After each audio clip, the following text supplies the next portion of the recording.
Assalamualaikum warahmatullahi wabarakatuh. Apa kabar anak-anak? Semoga kalian selalu dalam keadaan sehat dan juga semangat ya. Sebelum mulai pembelajaran hari ini, kita berdoa terlebih dahulu. Berdoa dimulai. Berdoa selesai. Nah, anak-anak, untuk minggu ini kita masuk ke materi sistem pernapasan pada manusia. Bahwa kita tahu setiap makhluk hidup pastilah membutuhkan udara untuk bernafas. Salah satu gas dalam udara adalah oksigen. Oksigen merupakan zat yang dibutuhkan dalam pernapasan manusia. Jadi ketika bernapas, manusia menyerap atau menghirup oksigen dan mengeluarkan karbon dioksida. Selanjutnya ada struktur dan fungsi sistem pernapasan manusia. Sistem pernapasan manusia dikenal juga dengan proses respirasi. Pernapasan atau respirasi merupakan proses menghirup oksigen dari udara serta mengeluarkan karbon dioksida dan juga uap air. Sistem pernapasan ini terdapat dua proses, yaitu pernapasan eksternal, merupakan pertukaran oksigen dan karbon dioksida dalam gelembung paru-paru atau alveolus dengan darah dalam kapiler. Lalu pernapasan internal merupakan pertukaran oksigen dan karbon dioksida antara darah dan dalam kapiler dengan sel-sel jaringan tubuh. Di sini ada organ pernapasan pada manusia yang dimulai dari rongga hidung, lalu ada faring, laring, trakea atau tenggorokan, ada bronkus, bronkiolus, lalu paru-paru atau pulmo, dan juga yang terakhir alveolus. Ini adalah organ-organ yang terlibat dalam proses pernapasan manusia. Yang pertama adalah rongga hidung. Di dalam rongga hidung ini terdapat bulu-bulu halus yang berfungsi untuk menyaring udara sebelum masuk ke tubuh. Udara masuk mengalami proses penghangatan agar sesuai dengan suhu tubuh dan udara dilembabkan oleh lapisan lendir di dalam rongga hidung. Yang kedua adalah faring. Faring merupakan organ pernapasan yang terletak di bagian belakang mulut dan akan mengarah ke trakea dan pipa makanan. Faring ini berbentuk seperti tabung corong yang panjangnya 5-13 cm dengan dinding tersusun atas otot rangka yang dilapisi membran mukosa. Fungsi dari faring itu sendiri yaitu sebagai jalan bagi udara dan makanan, ruang getar untuk menghasilkan suara, serta tempat tonsil yang berpartisipasi pada reaksi kekebalan tubuh dalam melawan benda asing. Yang ketiga adalah laring atau pangkal tenggorokan. Laring merupakan saluran yang menghubungkan faring dengan trakea. Dinding laring ini tersusun dari 9 buah tulang rawan. Pada bagian laring ini terdapat epiglotis dan juga pita suara, di mana merupakan tulang rawan yang sangat tipis yang dapat membuka atau menutup pangkal tenggorokan. Jadi bagian ini akan terbuka pada saat akan berbicara atau bernapas dan akan menutup saat menelan makanan sehingga makanan tidak masuk ke saluran pernapasan. Lalu pita suara merupakan lendir yang membentuk dua lipatan akan bergetar menghasilkan suara saat paru-paru mengeluarkan udara. Yang keempat adalah trakea atau tenggorokan. Trakea ini merupakan saluran tabung atau pipa panjangnya kira-kira 10 cm sebagai tempat keluar masuknya udara. Bentuk trakea ini menyerupai cincin yang terdiri atas tulang rawan dan terletak di depan kerongkongan. Dinding trakea ini memiliki silia dan lapisan lendir. Lapisan lendir ini berfungsi menyaring kotoran yang tidak tertangkap oleh laring sebelum masuk ke paru-paru. Sedangkan silia ini berfungsi untuk menyaring benda-benda asing yang masuk ke dalam saluran pernapasan. Yang kelima adalah bronkus.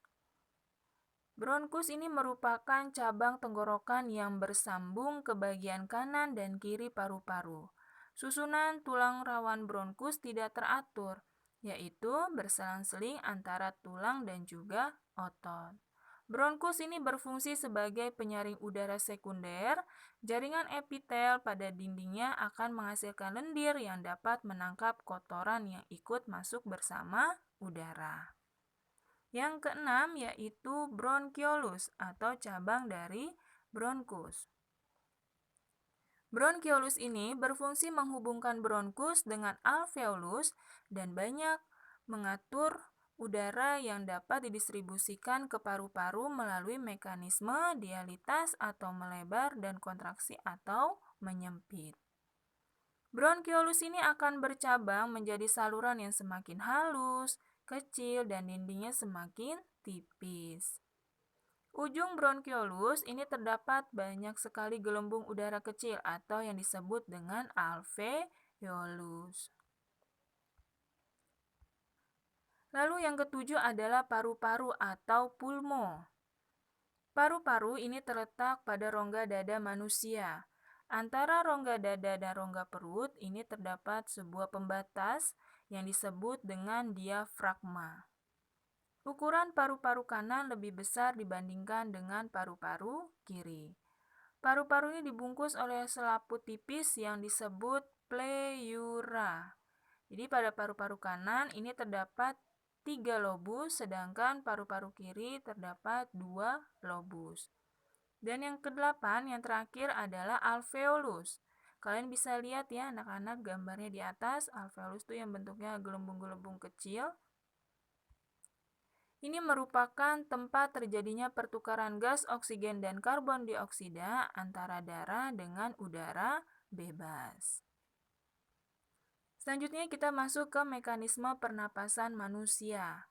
Mekanisme pernapasan manusia ini ada 2 proses, inspirasi dan juga ekspirasi. Di mana inspirasi yaitu menghirup udara, sedangkan ekspirasi adalah menghembuskan udara.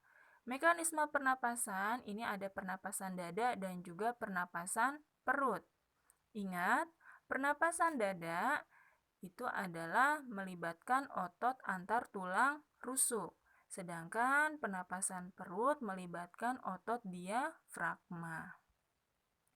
Kita masuk ke pernapasan dada terlebih dahulu, yaitu pada fase inspirasi, di mana tulang rusuk terangkat karena adanya kontraksi otot antar tulang rusuk, sehingga volume rongga dada membesar dan tekanan udara dalam rongga dada menjadi kecil.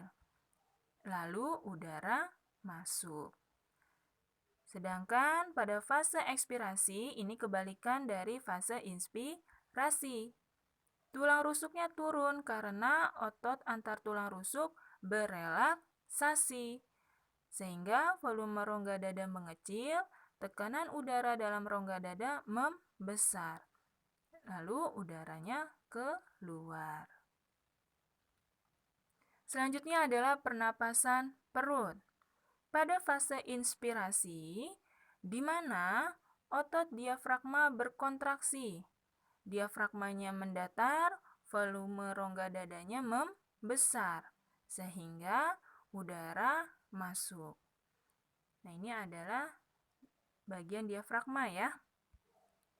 Kalau pada fase ekspirasi, berarti otot diafragmanya relaksasi dan diafragma melengkung ke rongga dada, sehingga volume rongga dada mengecil dan udara keluar. Nah, ini anak-anak ada token agar kalian bisa masuk ke link soal. Selanjutnya volume udara pernapasan. Volume udara pernapasan ini merupakan jumlah udara pernapasan yang keluar masuk melalui sistem pernapasan.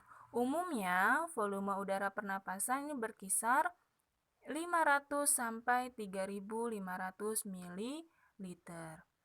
Yang pertama ada volume tidal, merupakan volume udara yang keluar masuk pada saat pernapasan biasa, jumlahnya sebesar 500 ml.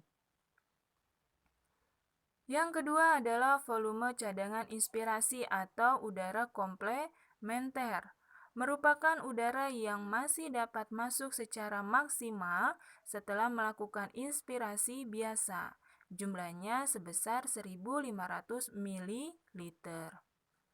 Yang ketiga adalah volume cadangan ekspirasi atau udara suplementer. Merupakan udara yang masih dapat dikeluarkan setelah melakukan ekspirasi biasa.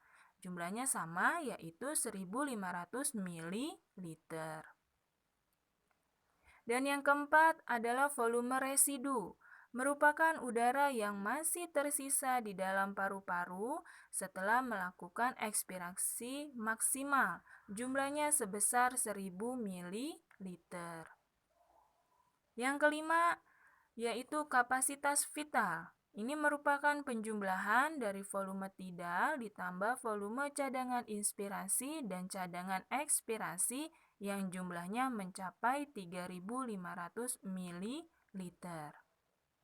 Dan yang keenam adalah volume total paru-paru. Ini merupakan penjumlahan antara volume residu ditambah dengan kapasitas vital, sehingga jumlahnya mencapai 4.500 ml. Nah, ini di samping ada grafik volume pernapasan pada manusia. Lalu frekuensi pernapasan, ya. Frekuensi pernapasan ini merupakan intensitas memasukkan atau mengeluarkan udara per menit dari dalam keluar ataupun dari luar ke dalam. Pada umumnya, intensitas pernapasan manusia ini berkisar antara 16 sampai 18 kali per menit. Adapun di sini terdapat faktor yang mempengaruhi cepat atau lambatnya kemampuan bernafas. Antara lain, yang pertama adalah usia, di mana makin bertambahnya usia, maka makin rendah frekuensi pernapasannya. Yang kedua adalah jenis kelamin. Frekuensi pernapasan laki-laki akan lebih besar daripada wanita. Mengapa? Karena laki-laki lebih aktif bergerak dan membutuhkan banyak energi, sehingga kebutuhan oksigen dan produksi karbon dioksida menjadi lebih tinggi dari wanita. Lalu aktivitas tubuh. Jadi seseorang yang sedang beraktivitas ini akan membutuhkan energi lebih tinggi dibandingkan dengan orang yang beristirahat. Yang keempat adalah posisi tubuh. Hal ini berkaitan dengan beban yang ditanggung oleh organ tubuh manusia. Jadi frekuensi pernapasan orang yang berdiri lebih besar daripada orang yang sedang duduk atau berbaring. Jadi orang yang sedang berdiri, otot-otot kakinya ini akan berkontraksi sehingga membutuhkan banyak energi. Yang kelima yaitu suhu tubuh.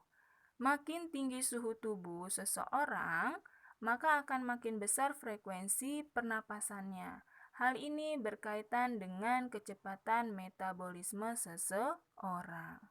Nah, anak-anak, ini dia materi hari ini sampai di sini. Minggu depan kita masuk ke gangguan sistem pernapasan dan pencegahannya. Tetap semangat ya belajarnya, tetap rajin, dan ingat selalu jaga kesehatan kalian. Terima kasih.